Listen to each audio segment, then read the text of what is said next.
Selamat malam. Senang sekali bisa hadir malam hari ini di acara Buka Talks ya. Terima kasih buat kawan-kawan Bukalapak yang sudah bersedia mengundang Faiz. Perkenalkan saya Ardian Emerlangga, panggil saja Ardian. Seperti tadi sudah disampaikan oleh MC, saya saat ini posisinya adalah Managing Editor di Faiz Indonesia. Berapa banyak yang sudah mengenal brand Faiz sebagai media atau Faiz Media di ruangan ini? Tidak banyak. Oh, ternyata banyak. Dan sedikit cerita, kita masih muda sekali Faiz itu sebagai media, misalnya dibandingkan dengan Pak Dahlan Dahaye yang mewakili Tribun gitu kan, media digital yang sudah punya waktu yang panjang di Indonesia, sementara kami baru dari 2016 November tepatnya. Jadi masih sangat muda, kita startup media yang kecil, tapi memang Faiz ini bagian, Faiz Indonesia adalah bagian dari Faiz Media LLC yang pusatnya ada di New York. Kita adalah cabang pertama di Asia Tenggara dari 27 biro yang ada di seluruh dunia, atau totalnya ada 36 office di seluruh benua. Dan di Indonesia satu poin yang ingin saya langsung sampaikan kepada kawan-kawan. Pada prinsipnya, Faiz hadir di Indonesia dengan mengusung satu semangat, keragaman. Seperti yang tadi teman-teman lihat di video pendek tadi, perkenalan tentang apa itu Faiz. Faiz berusaha menghadirkan keragaman ke dalam lanskap industri media di Indonesia yang sangat menarik 10 atau 5 tahun terakhir lah. Di sini saya ingin berbagi sedikit pengalaman saja ketika kami di Faiz berusaha menjalankan peran sebagai media transisi. Apa itu media transisi nanti kita bisa diskusikan lebih lanjut. Faiz adalah kanal konten skala global. Target kita adalah milenial dan Gen Z, dan atau sebenarnya lebih ke kalangan audiens yang di masyarakat itu masuknya lebih ke minority group. Kenapa? Faiz hadir pertama kali lahir, kami dulunya juga media arus utama.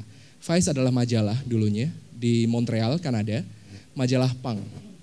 Jadi segmented banget, leftish dan cenderung ya gitulah ya, namanya anak punk ya gitu. Jadi sangat orientasinya itu memang menyoroti hal-hal yang tidak biasa atau tidak lazim dalam standar arus utama. Nah, kami fokus menghadirkan 2 jenis konten. Strategi kami ketika kami masuk di Indonesia membawa brand Faiz dan identitas Faiz media yang mungkin teman-teman kenal pertama kali lewat YouTube. Kami berusaha konsisten menerjemahkan semangat itu menjadi 2 poin. Faiz Indonesia hadir untuk menyediakan cerita yang teman-teman tidak bisa mendapatkannya selain di Faiz. Atas berbagai macam alasan nanti akan saya jelaskan lebih lanjut. Dan yang kedua, Faiz kalaupun tidak menyediakan cerita yang sangat eksklusif, setidaknya kami berusaha menghadirkan cerita atau opini atau artikel yang punya perspektif unik terhadap sesuatu yang sebenarnya juga viral gitu dan digarap oleh media-media lain. Ini satu poin penting yang menurut saya harus disadari oleh rekan-rekan yang hadir di sini. Dan ini sebenarnya bukan informasi yang relatif baru ya untuk kawan-kawan semua, tapi saya sekedar menegaskan saja bahwa misalnya ada transisi besar yang terkait dengan tema transisi yang tadi saya bawa, ada perubahan besar dalam cara kita mengonsumsi informasi selama 10 tahun terakhir, dan impact terbesar dirasakan oleh anak muda. Berapa banyak teman-teman yang ada di ruangan ini misalnya yang masih berlangganan surat kabar? Tidak ada sama sekali. Berapa banyak teman-teman di sini yang masih aktif misalnya membayar untuk informasi? Entah itu dengan beli majalah atau subscribe apalah gitu. Tidak banyak juga. Jadi itu kebayang ya. Tahun lalu setiap hari daily views di YouTube itu dari Indonesia saja itu 50 juta. Dan itu akan meningkat 2 kali lipat hanya dalam rentang waktu kurang dari 5 tahun. Dan berapa banyak teman-teman di sini yang misalnya membaca informasi lewat sosial media dan agregator berita di ponselnya? Semua. Jadi ada perubahan besar dari cara anak muda atau sebenarnya ini semua segmen usia ya mengalaminya. Ada perubahan besar dalam cara teman-teman semua gitu mengonsumsi informasi. Padahal teman-teman saya asumsikan sebagian adalah millennials tua ya, artinya kayak 30 ke atas itu masih millennials gitu. Sampai umur 35 kan masih millennials. Teman-teman yang millennials agak senior, oke, saya sebutnya senior aja ya.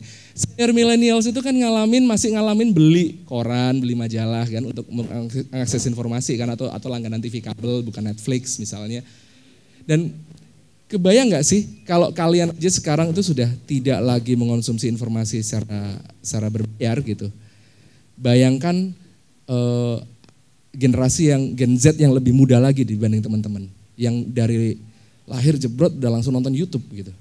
Kayak ponakan saya tuh nonton kanal-kanal gitu kan yang dia belajar banyak hal di sana. Dan itu menggambarkan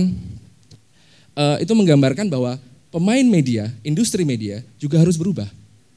Karena platform tidak lagi kita miliki gitu. Maksudnya kita bukan lagi pemain yang punya alat produksi yang dominan.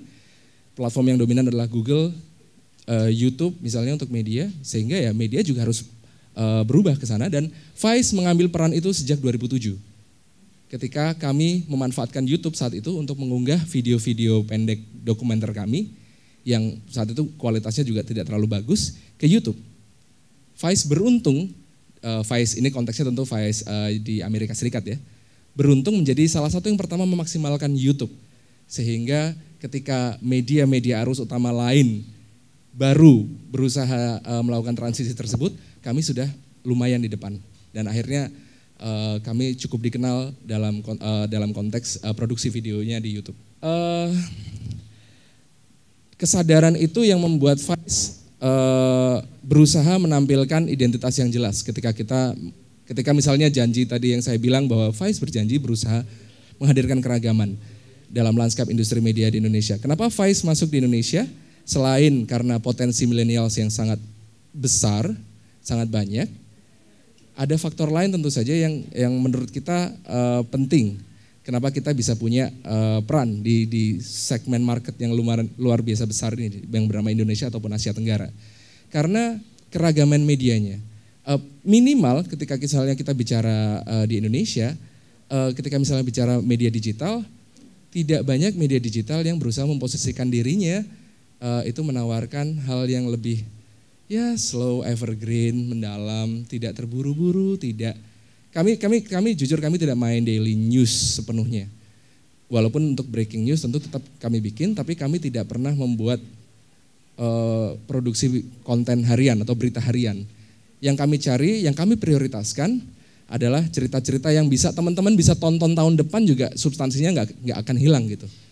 Seperti misalnya ada yang sudah nonton video dokumenter Vice soal penagih hutang? Oke. Intinya begitu. Intinya teman-teman itu nggak perlu nonton sekarang juga sebenarnya kan untuk memahami apa yang terjadi dalam video tersebut. Teman-teman jujur aja, teman-teman nonton 2 bulan lagi, 3 bulan lagi, bahkan mungkin setelah 2018 gitu. Teman-teman masih akan ada. Kita yang kita kejar tuh. Sehingga cerita itu buat kami itu yang paling penting. Kekuatan cerita, kekuatan karakter dari sebuah topik yang sedang kita angkat. Itulah kenapa Vice dari segi pengemasan kontennya, kami tidak berusaha beraneh-aneh ya. Kita substansi harus lebih penting dari gaya. Ya teman-teman bisa lihat maksudnya kayak kita nggak mainan editing yang kayak breaking neck speed yang cepet, yang aneh-aneh atau drone. Jadi ya yang penting substansinya gitu. Substansinya adalah misalnya soal cerita debt collector. Ya teman-teman tahu debt collector tuh kayak gimana, yang apa namanya, yang pernah teman-teman dengar. Tapi bagaimana sih sebenarnya proses mereka menagih utang? Kita berusaha membawa teman-teman, itu kan nggak terlalu fancy ya secara teknis gambar gitu. Tapi ya itu yang berusaha kita hadirkan, pengalaman tersebut. Tapi juga kami sadar bahwa media digital itu tidak bisa sepenuhnya menjangkau millennials yang jumlahnya ada hampir 100 juta menurut survei terakhir itu ya. Jadi kami berkolaborasi dengan Jawa Post TV. Justru menurut kami itu menarik karena kami bisa menjangkau millennials yang nggak hanya di Jaksel, yang beberapa hari ini sedang diserang gitu ya. Karena sering menggunakan code switching gitu ya. Saya berusaha Saya berusaha menahan dari tadi untuk tidak bilang which is atau literally, actually. Jujur begini, Vice itu punya kredo yang mana sebisa mungkin tim redaksinya itu yang senior itu tidak banyak. Dan emang rata usia rekan-rekan yang bergabung di Vice Indonesia itu 22 sampai 27. Yang kepala 3 kayak saya itu bisa dihitung jari. Jadi dari situ sebenarnya harapan kita adalah ide atau ide cerita atau topik yang diusulkan ketika misalnya kita punya brainstorming session atau rapat redaksi, itu ya ide yang nyeleneh aja gitu. Atau tidak dulu karena asumsinya gini. Semakin orang mengerti pakem itu kan mereka akan semakin main aman gitu. Sementara anak-anak muda ini kan ngawur gitu. Ini saya bisa ini konteksnya gini aja. Video penagih utang itu diusulkan oleh satu rekan kami yang usianya masih 23, dia seumur hidup nggak pernah ketemu penagih utang. Ya dia main aja terus datang gitu, Pak saya mau wawancara gitu. Jadi maksudnya justru kalau misalnya rekan-rekan ini jurnalis yang udah bertahun-tahun di lapangan tuh agak males gitu ngurusin begitu tuh karena sudah tahu kan apa kayak susah lobbynya apa gitu. Anak-anak ini kan tidak tahu ya gitu. Jadi mereka mendatangi bahaya tanpa mereka memahami resikonya. Enggak lah, tetap kita tetap ada. Tapi ininya kenekatan, pikirannya nyeleneh itu enggak mungkin diproduksi oleh pola pikir yang mapan. Memilih topik yang beda, memilih kenapa kami harus wawancara Lebah Ganteng misalnya, itu enggak akan kepikiran.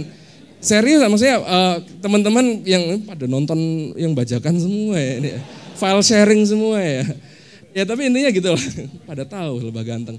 Tapi milih Lebah Ganteng aja tuh itu kan ada taste, ada kedekatan ya kan yang nggak mungkin dimiliki saya aja. Mereka kadang rekan-rekan saya di redaksi itu yang udah lebih muda itu saya nggak ngerti mereka ngomong apa gitu. Musiknya aja udah beda, musiknya udah trap apa gitu kan. Yang saya udah nggak nyambung tuh sayangnya. Jadi itu intinya gitu. Jadi brainstormingnya sangat liar. Saya pernah di newsroom yang lebih konservatif dan ini liar banget karena semua mungkin asal ya dilakuin aja gitu. Ya prinsip kredonya adalah tulisan atau pitch dokumenter yang baik adalah pitch yang jadi dibikin gitu. Sesederhana itu. Kami karena millennials ada banyak. Millennials tuh nggak seragam. Millennials Gen Z tuh nggak seragam. Kami nggak bilang bahwa kami bisa mewakili kalian semua. No. Teman-teman punya preferensi politik yang berbeda. Teman-teman tinggal dan hidup memiliki pengalaman hidup yang berbeda. Dan kita itu tadi Vice fokus pada keragaman. Jadi kami ingin pertama memproduksi lebih banyak konten yang tidak hanya fokus di Jawa, serta menjangkau justru millennials yang mungkin tidak pernah mengenal Vice dan ada mungkin di Polewali Mandar, di Manado, di Tulungagung, Boyolali, nggak tahu juga gitu kan, maksudnya banyak banget. Okay. Ini tadi poin yang tadi sempat saya singgung, mungkin satu hal yang akan saya tekankan di sini, gaya tadi, pengalaman yang coba kita berikan, substansi yang lebih penting daripada gaya tadi, kita terjemahkan dalam bentuk immersive journalism. Sebenarnya ini secara teknis nggak sedikit problematis ya, apakah yang dilakukan Vice itu sudah sepenuhnya imersif, tapi misalnya di sini imersif itu yang coba kita terjemahkan adalah membuat teman-teman merasa terlibat. Kalau misalnya kita bicara teori jurnalistik yang imersif betulan, itu kayak bagaimana sensasi kehadiran teman-teman gitu dalam konteks liputan kita tuh bisa diterjemahkan melalui teknologi, misalnya VR, kita kan nggak begitu gitu. Tapi ya sensasi teman-teman mengikuti betul misalnya apa yang dilakukan oleh host kami ketika mendatangi kultus penagih, kultus yang berusaha menghapuskan utang seluruh umat manusia di Cirebon misalnya, atau Dead Father, kita kayaknya suka banget sama utang ya Vice ya, kenapa ya? Tapi ya gitulah, atau yang akan hadir yang bisa saya ceritakan misalnya soal klub poligami yang dalam waktu dekat akan tayang dokumenternya. Jadi tunggu saja. Ya itu tadi, show don't tell. Itu prinsip banyak ya. Kalau kita misalnya mau bicara bahwa debt collector tuh kayak gini, poligami tuh kayak gini, ya kami hadirkan kamera langsung ke subjek cerita gitu.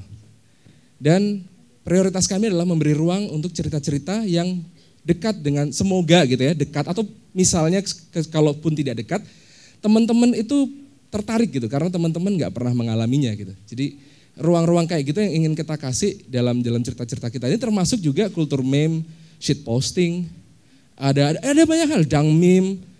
Ya nggak banyak media arus utama yang menyediakan ruang untuk pembahasan topik-topik seperti itu, dan kita berusaha mengisi celah gitu. Karena menurut kami keragaman itu juga berarti keragaman strategi. Karena saya berterima kasih karena misalnya ada Tribun kan memberi banyak informasi yang daily, up to date gitu ya. Atau Mbak Nana punya pengalaman di televisi, salah satu simbol atau representasi dari media yang ada di Indonesia. Sementara Vice sebagai yang paling muda dalam hal ini, kita berusaha memberikan yang berbeda lah. Yaitu cerita yang lebih evergreen, gak banyak dikasih ruang oleh media arus utama karena apapun alasannya, dan dekat dengan kehidupan anak muda sebagai target utama audiens kami. Ini cara Vice beradaptasi ini, tapi pada intinya adalah misalnya teman-teman nanti ada yang tanya, pede banget ya. Teman-teman ada yang tanya, apa sih rahasianya bikin video seperti Vice? Gak ada. Semua bisa bikin, sumpah, semua bisa bikin. Yang kami miliki tapi mungkin tidak sedang dimiliki oleh rekan-rekan media lain adalah waktu. Jurnalisme yang bagus itu butuh waktu, jurnalisme yang bagus itu mahal. Itu dua hal yang gak bisa ditampik. Ya, kenapa kami bisa dapat misalnya akses terhadap rekan-rekan yang ada di perusahaan penagihan utang dan aksesnya begitu mendalam, pendekatannya aja 3 bulan. Hanya untuk pendekatan. Ditolak adalah pekerjaan wartawan menurut saya ya, ditolak, ditampik, diabaikan gitu ya, sedih banget. Menunggu dan ditolak itu adalah kombinasi kerjaan, makanya saya heran kenapa orang mau jadi wartawan. Karena kerjanya adalah menunggu dan ditolak gitu. Dapat jawaban ya atau dapat green light gitu untuk mereka mau berkolaborasi gitu juga jarang banget. Apa yang kami lakukan ya menurutku kejujuran itu penting. Ketika kami mendekati keluarga salah satu pengusaha terbesar dalam bisnis penagihan utang di Jakarta ya sejak awal kami bilang bahwa ini untuk dokumenter. Kami perusahaan media dari Vice itu apa gitu. Ya kami harus menjelaskan kan, perusahaan media digital yang perusahaan media asing baru di Indonesia, dan kami bisa ditontonnya di YouTube sambil ngasih contoh video-video yang sudah pernah kami buat sebelumnya. Paling seperti itu. Jadi tapi memang tidak bisa dipungkiri dalam beberapa kasus itu kami berurusan dengan lembaga atau kelompok yang ya ini seperti resiko jurnalis lainnya ya, tentu membahayakan kami juga gitu. Dan di sini kami ada 2 pendekatan yang coba kami pakai. Yang pertama adalah kami berusaha itu tadi menjaga agar semua disepakati sejak awal, karena ketika berurusan dengan ini sangat mungkin terjadi itu mereka back out gitu, tiba-tiba dari kesepakatan awal atau tiba-tiba mengancam. Ada yang pernah soalnya, ini saya nggak bisa bilang kelompoknya di mana gitu ya, tapi sebut saja geng motor. Geng motor ini ketika kita baru pendekatan awal, mereka langsung bilang bahwa pokoknya jangan sampai jenis motor kami kelihatan, kan aneh gitu, ini kan gimana gitu. Karena kalau sampai, karena mereka dimodif dan modifnya itu emang spesifik banget gitu loh. Jadi kalau misalnya ketahuan, kata mereka pokoknya lu gua cari ya, ntar ya gua bunuh gitu kalau misalnya ada lah semacam ancaman. Ya udah back out aja, kaminya sendiri yang nggak usah ngapain gitu. Maksudnya toh juga cerita ada banyak di Indonesia ini dan mereka tidak segitu pentingnya dalam kancah pergeng motoran. Jadi ya untuk apa mengambil risiko yang tidak perlu. Itu kemewahan yang saya pernah bekerja di media digital yang daily, dan saya nggak punya kemewahan itu dulu gitu untuk kayak nongkrongin narasumber, merebut kepercayaannya agar dia bersedia gitu kan, agar dia bersedia untuk kamera. Karena gini, teman-teman aja semua nggak ada kamera aja jadi beda kan, gestur, pembawaan gitu kan, apalagi preman gitu. Maksudnya, ya jadi emang nggak bisa instan. Ini semua butuh waktu. Ketika teman-teman ingin punya akses kepada orang-orang yang shady latar belakangnya, dan teman-teman ingin dapat cerita yang mendalam, nggak ada jalan pintas gitu. Memang harus diupayakan pendekatannya seperti itu. Dan misalnya kami juga selalu terbuka sejak awal bahwa kami jurnalis, kami akan membuat dokumenter, kami tidak menipu narasumber, dan kami juga berusaha sebisa mungkin tidak menipu teman-teman gitu, bahwa kalau misalnya teman-teman familiar dengan video Vice kan ada yang ya gagal juga gitu kan upayanya untuk pendekatan, kadang masuk di kamera atau kami diusir oleh siapa itu akan masuk juga di kamera. Dan ini poin yang tadi sudah saya singgung sebelumnya juga, kami berusaha sebisa mungkin supaya tidak Jakarta sentris. Karena sayangnya setelah kami sudah hampir 2 tahun di Indonesia memang masih ada kritikan yang menurut saya valid dan menurut teman-teman redaksi valid, bahwa ya Vice masih jaksel banget gitu. Itu PR. Itu PR yang ya kami menerima dengan terbuka kritikan tersebut. Dan semoga kita bisa berubah ke depan. Terima kasih.